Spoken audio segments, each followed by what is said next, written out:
Hello friends welcome back to Motor Refined আমি আপনাদের host and দোস্ত অরিন্দম ঘোষ আর আজকে আপনাদের জন্য ফাইনালি নিয়ে চলে এসেছি all new 2025 Honda NX200 title thumbnail থেকে আপনারা অলরেডি বুঝে নিয়েছেন ভিডিওতে আপনাদের সাথে এই বাইকটার একটা ডিটেইল রাইড রিভিউ শেয়ার করব কিন্তু কোম্পানি প্রথমে এটাকে CB200X হিসেবে ইন্ডিয়ান মার্কেটে নিয়ে আসতো এখন NX200 হিসেবে নিয়ে আসছে সো এখানে কি মেন চেঞ্জ হয়েছে feature specification price mileage everything in detail discussion করব সো দ্যাট ভিডিও এন্ড পর্যন্ত যেন আপনাদের কাছে একটা ক্লিয়ার আইডিয়া থাকে যে এই বাইকটা কেনা আপনাদের যদি কতটা ঠিক হবে আর এখানে যেটা main attraction dual channel ABS এখন কোম্পানি নিয়ে এসেছে ওটাকেও টেস্ট করে দেখবো কতটা ভালো এখানে ব্রেকিং এফিসিয়েন্সি NX200 আপনাদেরকে প্রোভাইড করছে ওয়েন কম্পেয়ার টু CB200X আর very special thanks to Honda Big Wing Chinar Park Kolkata for providing me this bike যাতে আমি আপনাদের পর্যন্ত রিভিউটা পৌঁছে নিতে পারি ওয়েস্ট বেঙ্গলের হাওড়া হুগলি কলকাতাতে যদি আপনি থাকেন কোনো রকমের যদি আপনি এখানে হন্ডা প্রোডাক্ট কিনতে চান শোরুমকে আপনি কন্ট্যাক্ট করতে পারেন ডিটেলসটা অলরেডি আপনারা নিজের স্ক্রিনে দেখে নিয়েছেন তাহলে চলুন দেরি না করে শুরু করা যায় তবে বন্ধুগণ ওয়াক অ্যারাউন্ড দিয়ে স্টার্ট করবো সবথেকে প্রথমে কিটা আপনাদের দেখাবো কিতে কোনো চেঞ্জ হয়নি আগের মতন এখনও মোটামুটি পাচ্ছি আর যেরকম আমরা হর্নেট নতুনটাতেও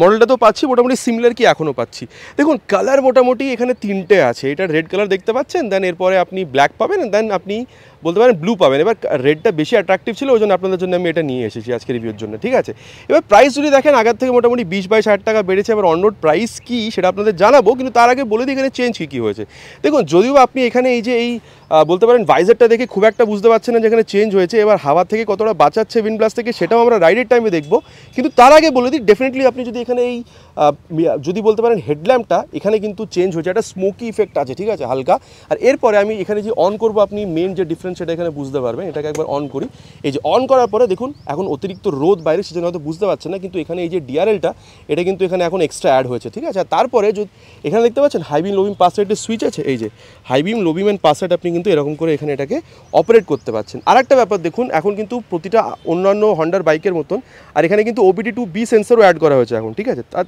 বলতে পারেন সেরকমই এখানে দেখুন যে আপনি কিটা অন করছেন এখানে কিন্তু এই লাইটটা জ্বলছে এবার এটা এখানে ব্লিঙ্ক করছে না কিন্তু আপনি এখানে ক্যামেরাতে এটা হার্টসটা ম্যাচ হচ্ছে না ওই জন্য এটা এরকম হচ্ছে বাট নর্মালি যদি দেখেন দুটো এখানে নর্মাল জ্বলছে এরপরে যদি আপনি এখানে এই হ্যাজার্ডটাকে অন করেন তাহলে এইবার বুঝতে পারবেন এই যে এখন দেখুন এটা ব্লিঙ্ক করছে আর এবার মনে করুন এবার আপনি এখানে ধরুন লেফটের বা রাইটের আপনি টার্ন করতে চাইছেন ওটা অলরেডি এখানে স্টিল জ্বলছে আর এটা দেখুন এবার এখানে ব্লিঙ্ক করছে ঠিক আছে অন্যান্য হন্ডার বাইকেও আপনি কিন্তু জিনিসটা দেখেছেন এই জিনিসটা এখানে ডেফিনেটলি আছে আচ্ছা এরপরে যদি আপনি দেখেন একটা ছোট্ট চেঞ্জ বলতে পারেন যেখানে কালারটাকে ব্ল্যাক করা হয়েছে কিন্তু দেখুন পুরো একটা ওই শাইনি ব্যাপারটা স্পার্কলিং ব্যাপারটা কিন্তু এখানে আছে আচ্ছা এরপরে যদি আপনি দেখেন এখানে যেটা মেন চেঞ্জ হয়েছে সেটা হচ্ছে আগে সিঙ্গেল চ্যানেল ABS ছিল জাস্ট ফ্রন্ট টায়ারে ABS ছিল এখন কিন্তু রিয়ার টায়ারেও কোম্পানি ABS দিচ্ছে আচ্ছা এরপরে আরেকটা যেটা মেন চেঞ্জ সেটা ব্যাপার আপনাদের বলি এখানে এখন OBD2B সেন্সর দেওয়া হয়েছে সো দ্যাট এটাকে যেন আরও এনভায়রনমেন্ট ফ্রেন্ডলি করা যায় যেন পলিউশন ফ্রিটাকে যেন আরও বেশি করা যায় আগের মতন এখনও 184.4cc single cylinder air cool filleted engine আপনারা পাচ্ছেন কিন্তু পাওয়ার টর্ক হালকা হালকা কমেছে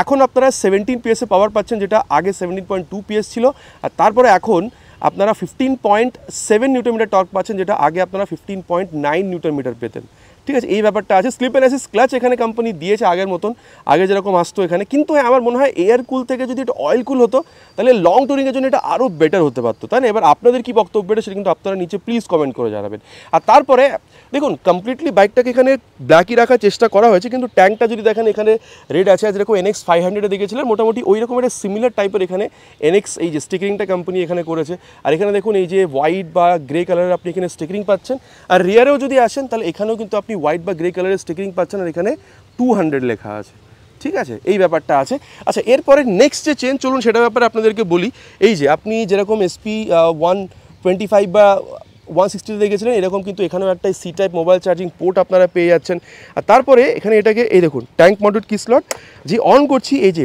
ট্র্যাকশন কন্ট্রোল সিস্টেমটা কোম্পানি এখানে কিন্তু এখন অ্যাড করেছে ঠিক আছে সো এই ব্যাপারটা আছে আর এটাকে টগল করার জন্য পুরোপুরি এখন এই যে বাটনসগুলো দেওয়া হয়েছে SP 125/60 বা যেরকম আপনারা এখানে অ্যাক্টিভাতে দেখেছিলেন মোটামুটি সিমিলার 4.2 ইঞ্চিসের এখানে TFT বলতে পারেন ডিজিটাল ব্লুটুথ কনসোল আপনারা এখানে পেয়ে যাচ্ছেন অন করার সাথে সাথে পুরো একটা এখানে সোয়াইপ নিচ্ছে হন্ডা বলে লেখাটা আসছে ট্যাকোমিটার বা RPM মিটার বলতে পারেন স্পিডোমিটার ওডোমিটার এখানে আসছে আর দেন এখানে গিয়ার পোর্শন সেন্সরটা আছে তারপরে এটাকে টগল করার জন্য এই বাটনগুলো which is very similar SP 125/60-তে যা দেখেছেন এখানে মোটামুটি সেম জিনিসটা এখানে পেয়ে যাবেন ঠিক আছে এই যে এখানে বলতে পারেন যে ফিউল কতটা কি আছে না আছে রেঞ্জ এগুলো আপনারা দেখতে পেয়ে যাবেন তারপরে এই যে AB ট্রিপের আপনি রিসেট করতে পারছেন সেটিংসে যদি যান ফাংশনে গেলে এই যে Honda selectable torque control system এখানে দেখতে পাচ্ছেন এটা ট্র্যাকশন কন্ট্রোল আছে, তারপরে ট্রিপ পে, ইকো ইন্ডিকেটার, এগুলো যদি টিক করে রাখেন মেন স্ক্রিনে আপনি এগুলো দেখতে পাবেন। ডিসপ্লেতে যদি যান ডিসপ্লে টাইপ সিম্পলে করলে ওই ট্যাকোমিটারটা সরে যাবে, এটা আপনারা অলরেডি জানেন। ব্রাইটনেসটা যদি দেখেন অটো বা ম্যানুয়াল করা যাবে, অটোতে করা আছে। থিমে যদি দেখেন ডার্ক করা যাবে, লাইট করা যাবে, অটো। ডার্ক করলে পুরোপুরি ব্ল্যাক হয়ে যাবে ব্যাপারটা, ঠিক আছে, ওই জন্য অটোতে করা আছে। রাত হলে অটো হয়ে যাবে আপনার, মানে ডার্ক হয়ে যাবে আপনি আপ। আর ফেভারিট ইনফরমেশনে গেলে এই যে টোটাল কত কিলোমিটার চলেছে, ইনস্ট্যান্টেনিয়াস কনজাম্পশন ফর ট্রিপ পে, ট্রিপ বি, এই জিনিসগুলো কিন্তু এখানে পেয়ে যাবেন। আর তারপরে জেনারেলি যদি যান ডেট অ্যান্ড টাইম সেট করতে পারবেন, ইউনিট সেট করতে পারবেন, রিস্টোর ডিফল্ট, এই যে মোবাইলের মতন যদি কোনো প্রবলেম হয়ে থাকে রিস্টোর ডিফল্ট করে দিন। আর তারপরে যদি দেখেন ব্লুটুথ পেয়ারিং, যদি আপনি হন্ডার রোড সিঙ্ক অ্যাপটা মোবাইলে ডাউনলোড ইনস্টল করে থ্রু ব্লুটুথ যদি এর সাথে কানেক্ট করেন, তো turn button navigation, call, SMS বা মিউজিক, এই সব জিনিসগুলো কিন্তু আপনি এখানে দেখতে পেয়ে যাবেন, মানে অপারেট করতে পারবেন, ঠিক আছে। আর তারপরে সার্ভিসে যদি যান এই যে মেনটেন্যান্সের এই জিনিসগুলো আপনি দেখতে পাবেন, ইনফরমেশনগুলো, সিস্টেম ইনফরমেশনে গেলে এই ব্যাপারগুলো আপনি দেখতে পেয়ে যাবেন। Traction control system, then turn signal, neutral position sensor, ঠিক আছে, বলতে পারেন ইঞ্জিন ম্যাল ফাংশন লাইটার, ABS-এর এই যে বলতে পারেন এখানে যে সেন্সরটা ওটা এখানে ব্লিঙ্ক করছে। আর তারপরে এবার এটাকে এখানে অফ করি, আর এইগুলো হচ্ছে মেন চেঞ্জ, ঠিক আছে। এরপরে এখানে আর কী কী জিনিস আমরা পাচ্ছি সেটা আপনাদেরকে আমি এখানে বলে দিই। দেখুন ফ্রন্টে তো আপনাদেরকে আপনি হেডল্যাম্পের ব্যাপারটা বলেছি, এখানে বলতে পারেন নাম্বার প্লেট লাগানোর জায়গা আছে, সুন্দর একটা ফাইবারের মাডগার্ড, এখানে আমি কিন্তু USD ফোক পাচ্ছি উইথ দিস বলতে পারেন রিফ্লেক্টার। আর টায়ারটা কিন্তু আগের মতন এখনও সেম আর ম্যাসিভ আছে, আর ডুয়াল পারপাস টায়ার। রোডে তো চালাবেনি, হালকা যদি আপনি অফরোডও যেতে চান আপনার খুব একটা অসুবিধা এখানে হবে না। আর আগের মতন এখনও 110/70 সেকশনের tyre with 17 inches of alloy wheel, যেটা সেটা আপনাদের জন্য এখানে আছে। আর আগেই বলেছি যে ডুয়াল চ্যানেল ABS এখন আপনি পাচ্ছেন, ফ্রন্ট আর রিয়ার দুটো টায়ারে ABS আছে। আর তারপরে যদি দেখেন আগের মতন এখনও 276 mm পেট্রোল ডিস্ক আছে উইথ দিস নিসান ক্যালিপার, যেটা বলতে পারেন ব্রেকিংয়ের টাইমে হিট ডিসিপেট করে ব্রেকিংটাকে আরও বেটার করতে হেল্প করে because of this petrol design. আচ্ছা, আপনাদেরকে ইঞ্জিনটা বলেছি, কিন্তু এই যে কাউলটা যদি দেখেন ইজ অফ ডিসেন্ট কোয়ালিটি ফাইবারটা, ঠিক আছে। আর তারপরে এখানে যদি আপনি এক্সস্টটা দেখেন আগের মতন এখনও কিন্তু ওই কম্প্যাক্টই আছে, আর এখানে কিন্তু মফলার কাভারটা মেটালিক। আর এবার বিকজ আমরা এখানে এক্সস্টের ব্যাপারে কথা বলছি, পাওয়ার টর্কও হালকা চেঞ্জ হয়েছে, তো এক্সস্ট সাউন্ড যেটা সেটা আপনারা এখানে শুনে নিন।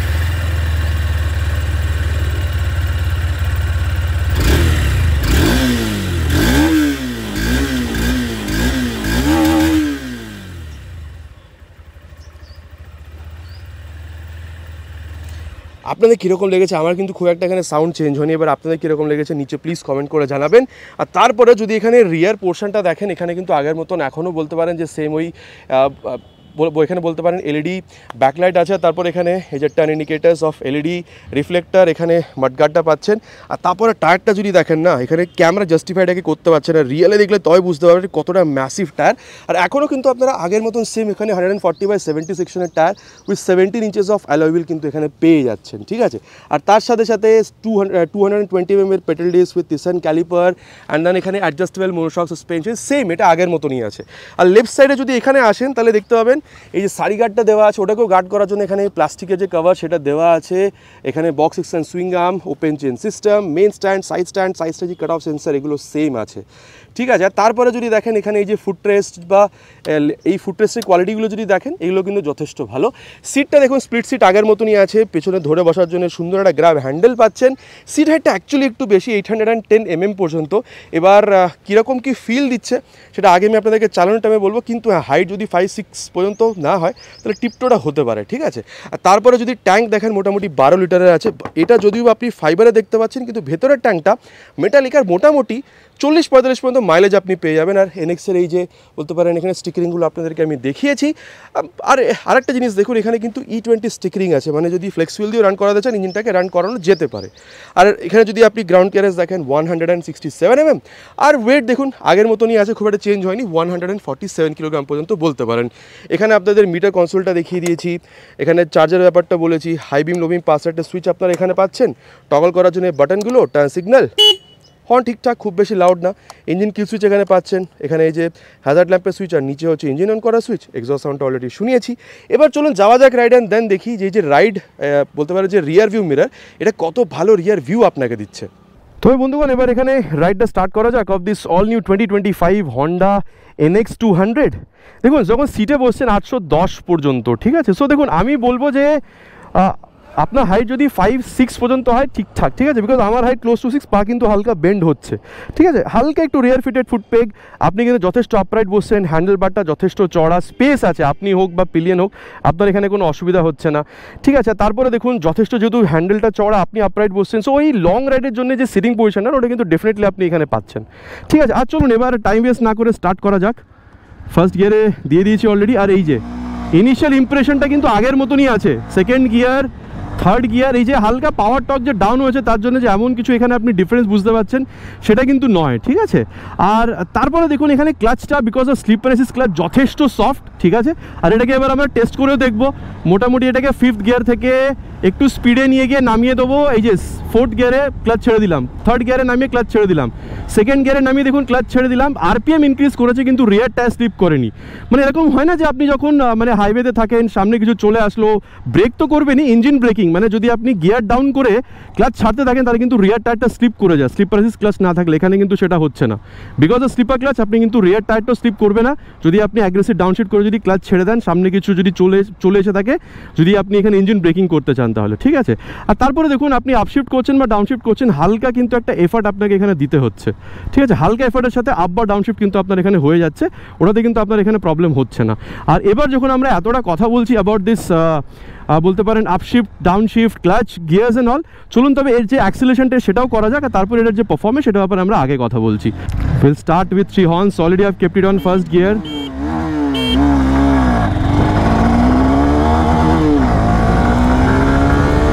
$60 crossed. Let's see.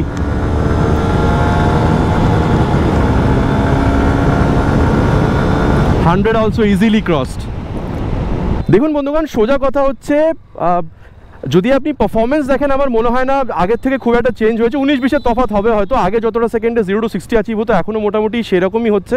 আর দেখুন স্টেবিলিটির আগেও ভালো ছিল, এখনও কোনো অভাব নেই। আপনি যদি কর্নারিং দেখেন, কর্নারিং আপনি যথেষ্ট ভালোভাবে করতে পারবেন। এখানে আমি ছোট্ট একটা আপনাকে করে দেখা, এই যে সার্ভিস রোডে ঢুকে পড়েছি আমরা, যথেষ্ট ভালোভাবে করতে পারছেন। না দেখুন ইঞ্জিন হিটিংয়ের ইস্যু আগেও ছিল না, বাট হ্যাঁ অয়েল কুলিং হলে এটা আরও বেটার হতে পারতো, স্পেশালি লং রাইডের জন্য যদি বলা হয়। আর তারপরে দেখুন মাইলেজ মোটামুটি 40 থেকে 45 পাবেন, আর কমফোর্টেবল ক্রুজিং স্পিড যদি হাইওয়েতে চালান মোটামুটি 90 থেকে 100 পর্যন্ত আমি বলবো, যেখানে স্টেবিলিটিও ভালো হবে আর খুব বেশি ভাইব্রেশন আপনি পাবেন না। আর এখানে এবার ব্রেকিংটাও আমরা এখানে করে নিই, 60 পর্যন্ত নিয়ে যাই, দেন ফ্রন্ট ব্রেক। ও মাই গড, যথেষ্ট ভালো রেসপন্স কিন্তু। হ্যাঁ 276 mm যে পেডাল ডিসটা, আর এখানে কিন্তু এটা মিড সাইডে যতটা টানছেন তত ভালো রেসপন্স আপনি পাচ্ছেন। So overall front braking is good. আর তারপরে রিয়ার ব্রেকটাকেও প্রেস করে দেখি, এই যে 60-তে এসে রিয়ার ব্রেক, হ্যাঁ এই তো এবিএস এসছে। এইটা তো এখানে মেন অ্যাট্রাকশন না, এবিএস রিয়ার ব্রেকে। তো এখানে ওই যখন এক্সট্রিম প্রেস করেছি টক টক টক টক, ওই যে এবিএসটা ওটা কিন্তু এখানে এসছে, ঠিক আছে। সো বলতে পারেন যে রিয়ার ব্রেক এখানে যে এবিএস ওটাও কিন্তু এখানে যথেষ্ট ভালোভাবেই কাজ করছে। আর এরপরে এবার এই দুটোর যে আমরা একসাথে ব্রেক টেস্ট করি সেটাও করব, মোটামুটি নিয়ে যাব 60 পর্যন্তই। আর তারপরে রিয়ার উইথ ফ্রন্ট ব্রেক, পেছনে কেউ নেই দেখেই করেছি। আর ডেফিনেটলি এখানে কিন্তু রিয়ার ব্রেক উইথ ফ্রন্ট ব্রেক যখন আসছেন তখনও কিন্তু এবিএসটা ওভারঅল কিন্তু এখানে আসছে, ঠিক আছে। সো বলতে পারেন ওভারঅল ব্রেকিংটা কিন্তু মানে আগের থেকে এখানে যথেষ্ট ইম্প্রুভ করেছে, মানে ব্রেকিং না আমি বলতে পারি এবিএসটা, ঠিক আছে, এবিএসটা বোঝা যাচ্ছে। আর ওভারঅল ব্রেকিং তো আগেও ভালো ছিল, এখন আপনি যথেষ্ট ভালো পাচ্ছেন। আর এরপরে সাসপেনশন যদি দেখেন, দেখুন ফ্রন্ট আর রিয়ার দুটোকে আমি বলবো মিড থেকে ওই স্টিফের ভেতরে সেট করা হয়েছে। এবার যদি আপনি এখানে মানে বলতে পারি যে ইউএসডি বা মনোশক যদি থাকে, এটা স্টিফ তো হবেই, তাই না। আর দেখুন এই স্টিফের জন্য হাই স্পিড, টপ স্পিডে তো অলরেডি বলেছি অ্যাক্সেলারেশনের টাইমে বা কর্নারিং যথেষ্ট ভালো করতে পারছেন। কিন্তু যদি আপনি যেরকম অলরেডি আপনাদের আমি বলছিলাম যে যদি অফরোড প্যাচে চলে যান তাহলে হালকা ফুলকা কিন্তু যে জার্কটা না, ওই যে ঝাঁকুনিটা, ওটা কিন্তু আপনার কোমরে কিন্তু আপনার ফিল হতে পারে, ঠিক আছে। সো এই একটা ব্যাপার ছিল। আর ওভারঅল ফিল যদি দেখেন, দেখুন আমি বলবো যে এরকম যখন করছেন বাইক আপনার কথা শুনছে, এদিক ওদিক পালিয়ে যাচ্ছে না, কন্ট্রোল লুজ হচ্ছে না। আর speedo auto tacho, gear position sensor সব কিছু আপনাদের জন্য আছে। রিয়ার ভিউ মিররটা যথেষ্ট ভালো আপনাকে এখানে রিয়ার ভিউ দিচ্ছে, এটা নিয়েও কোনো রকমের কোনো অসুবিধা আপনার হবে না। আর তারপরে আপনি যথেষ্ট আপরাইট বসছেন, হ্যান্ডেল বারটা যথেষ্ট চড়া, স্পেসের কোনো অসুবিধা নেই। আপনি হোক বা পিলিয়ন, আপনি আরামসে এটাকে স্পেসের হিসেবে ইউজ করতে পারেন, ঠিক আছে। আর হ্যান্ডলিংটা যথেষ্ট ভালো আমি বলবো, ব্রেকিং ভালো, অ্যাক্সিলারেশনটাও ভালো। আর বলতে পারেন যে এখানে যে রিয়ার বলতে পারেন যে টায়ার এখানে যেটা ABS এসছে ওটা কিন্তু ডেফিনেটলি বুঝতে পারা যাচ্ছে। আর দেখুন আমি বলবো যে লং রাইডের জন্য না কোম্পানি যদি এখানে অয়েল কুল কোম্পানি নিয়ে আসতে তাহলে হয়তো আরও বেটার হতে পারতো। লং রাইডে গেলে অয়েল কুলিং হলে ইঞ্জিন কুলিংটা আরও বেটার হয়। কিন্তু আমি বলবো এখন যেভাবে সিটিং পজিশন দেওয়া আছে না, আপনি যদি ওকেশনাল লং রাইডেও বেরোতে চান আপনি বা আপনার পিলিয়নের সাথে, ডেফিনেটলি কিন্তু এই বাইকটা নিয়ে বেরোতে পারেন, আপনার কিন্তু খুব একটা অসুবিধা হবে না। এবার দেখুন মোটামুটি এই বাইকটা থেকে আছে না আছে কমপ্লিটলি ডিসকাস হয়ে গেছে। চলুন তবে এর যাওয়া যাক এর এখানে কনক্লুশন, অ্যান্ড দেন দেখি যে ওভারঅল এই বাইকটা কতটা ভালো হতে পারে আপনাদের জন্য কেনা। ইনফ্যাক্ট এটাকে এক্সপালস 210 সাথে একবার কম্পেয়ার করে দেখবো। বন্ধুগণ তবে এবার কনক্লুশনের ব্যাপারটা কথা বলা যাক। দেখুন সবথেকে প্রথমে প্রাইসের ব্যাপারটা বলি, বিকজ আমি জানি আপনারা সবথেকে বেশি এটার জন্য ওয়েট করছিলেন। দেখুন যদি ওয়েস্ট বেঙ্গল কলকাতার ব্যাপারটা বলি, আগে যেটা 1,80,82,000 আপনারা পাচ্ছিলেন, এখন মোটামুটি 2,02,000 টাকা পর্যন্ত পে করতে হচ্ছে। মোটামুটি বলতে পারেন 20 থেকে 22,000 টাকা পর্যন্ত বেশি আপনি এখানে পে করছেন, ঠিক আছে। এবার দেখুন আমি বলবো যে CB 200X এর থেকে পারফরমেন্স ওয়াইজ খুব একটা যে আপগ্রেড সেটা নয়, কিন্তু ডেফিনেটলি আপনি এখানে সেফটি বেটার পাচ্ছেন। সো এটা একটা বেটার আপগ্রেড বলতে পারেন, ঠিক আছে। আচ্ছা এবার যদি হার্ডকোর অফরোডিংয়ের জন্য চান, আমার মনে হয় যে আপনি যদি এক্সপালস 210 দেখেন, হিরোর যেটা এখন রিসেন্টলি প্রডিউস করেছে, ওটা একটা বেটার বাইক হবে। কিন্তু হ্যাঁ বাজেট মোটামুটি 15 থেকে মানে বলতে পারেন 10 থেকে 20,000 টাকা পর্যন্ত আরও বাড়াতে আপনাকে হবে। তো হার্ডকোরিং অফরোডিংয়ের জন্য আমি বলবো এক্সপালস 200 বা 210 ইজ ফাইন। কিন্তু এই বাইকটা তাহলে কার কেনা ঠিক হবে? আমি বলবো আপনি 40-45 পর্যন্ত আপনার বয়স, আপনি কলেজ গোয়িং, আপনি অফিস গোয়িং, আপনি চাইছেন একটা ভালো একটা লুকের বাইক যেখানে আমি একটু সিটিং কমফর্টটা ভালো পাবো, পিলিয়নের সাথে রাইড করবো, লং ট্যুরে যাব, ভালো সেফটি আমার চাই, dual channel traction control, dual channel ABS with traction control, তারপরে টায়ারগুলো আমার মোটা, আমার ওই স্টেবিলিটিটা ভালো চাই। ছোটো মোটো কখনো যদি অফরোড প্যাচ চলে আসে রাইড করতে করতে, তাহলেও এই বাইকটা মানে সলভ করে দেবে, খুব একটা অসুবিধা হবে না, বিকজ এখানে ডুয়াল পারপাস টায়ার দেওয়া আছে, ঠিক আছে। সো এই জিনিসগুলোর জন্য ঠিক আছে। ইনফ্যাক্ট আপনি হন্ডা রিলায়েবল ইঞ্জিন চাইছেন, আপনি মাইলেজটাও বেটার চাইছেন, আপনি এই ব্লুটুথ কানেক্টিভিটি, মোবাইল চার্জিং সবগুলো আপনি চাইছিলেন একটা বাইকে for long touring and for very small offroad patch. কোনো দিন যদি চলে আসে এই বাইকটা আপনাদের জন্য কিন্তু সেই সিচুয়েশনগুলো মেনটেন করার জন্য, ম্যানেজ করার জন্য এটা ডেফিনেটলি ভালো বাইক।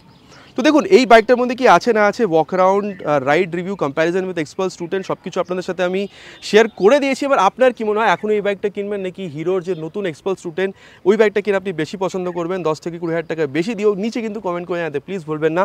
It's my request. খুব তাড়াতাড়ি আপনাদের সাথে দেখা হবে এরকমই একটা ভিডিওতে বাইক বা স্কুটারের সাথে। Till then ride safe and জয় হিন্দ।